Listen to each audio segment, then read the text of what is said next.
makin lama makin jumawa dan kelakuannya lebih banyak sebagai preman ketimbang pengaman.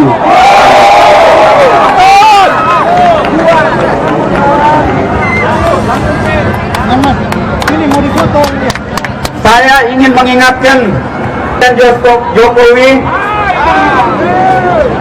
Anda presiden, bertindaklah sebagai presiden. Jangan mengaku jabatan presiden tapi bertindak mencela-mencela, tapi tidak berani bertindak sebagai presiden. MAM akan demo KPK minta Puan dan Gibran diperiksa.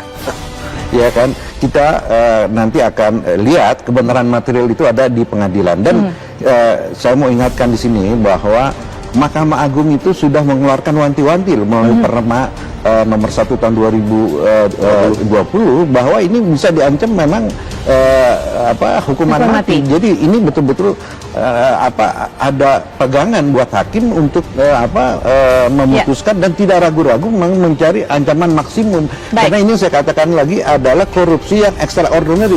Korupsinya itu ada extraordinary, sekarang extraordinary. Jadi double extraordinary. Maka akan menghadirkan kepercayaan publik pada KPK bahwa KPK memang memberantas korupsi tanpa tebang pilih. Kalau yang jutaan saja dilakukan OTT, maka beragam kasus korupsi yang sudah menjadi isu nasional yang merugikan keuangan negara sampai ratusan miliar bahkan triliunan rupiah. Adanya dugaan korupsi ini. Yang pertama, seluruh anggota dewan yang menerima ada yang 1 juta, 500.000 itu pun harus diproses juga, harus dikenakan hukum juga. KPK jangan sampai tebang pilih 500.000 kayak 100 juta kayak atau 1 juta, itu harus diproses semuanya masuk dalam kategori korupsi. Terkait masalah KPK yang hari ini seolah-olah tebang pilih dalam menuntaskan kasus korupsi. Salah satunya banyak sekali kasus-kasus yang mangkrak seperti Bank Senturi, seperti EKTP yang hari ini masih belum terselesaikan.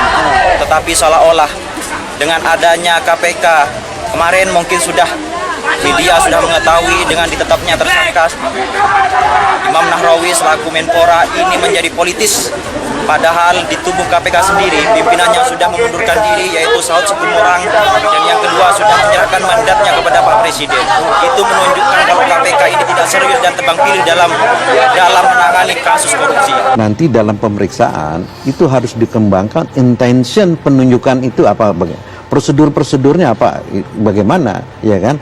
Nah, jadi saya kira kita juga terlalu dini kalau menyatakan ini pasal-pasal tertentu. Tapi saya setuju itu pasal hanya membuka jalan untuk menangkap itu adalah OTT-nya itu adalah karena suap.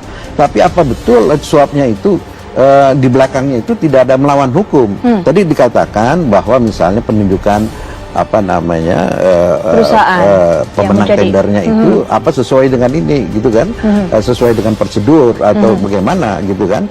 Nah, kalau misalnya diketemukan bahwa sebenarnya sudah ada pembicaraan atau kira-kira nanti pemenangnya itu kan sebenarnya udah intentionnya gitu loh. Ya, jadi saya kira sih nggak apa-apa kita sekarang menyatakan bahwa itu kita bilang suap, tapi itu kan baru awal dari kita mengharapkan, tadi saya katakan diharapkan supaya KPK itu melakukan pendalaman, pengembangan pasal ini, bukan pertama mengenai materi dan pelaku-pelakunya apa stop sampai di sini atau ini kan dalam saya katakan jumlahnya itu besar gitu.